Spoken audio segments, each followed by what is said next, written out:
course, the job of the system, the job of the enemy is to confuse you and to let you think that your interest in your history is the same as that of your oppressor.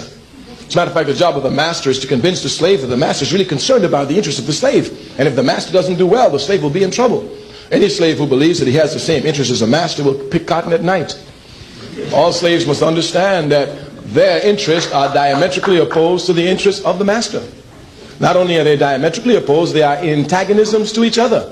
What is good for the master is bad for the slave. What's bad for the master is good for the slave. What Stokely Carmichael was saying was an absolute fact. But before you can even begin to understand that, you must first know and accept your position in this country and how this country looks at blacks and Hispanics. They look at us as slaves.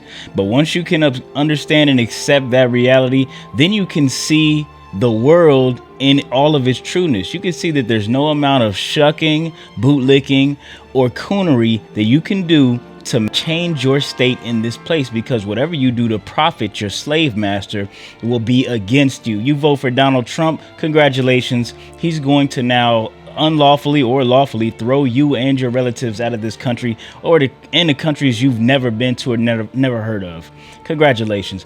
Let's say you want to believe like all racism is done away with.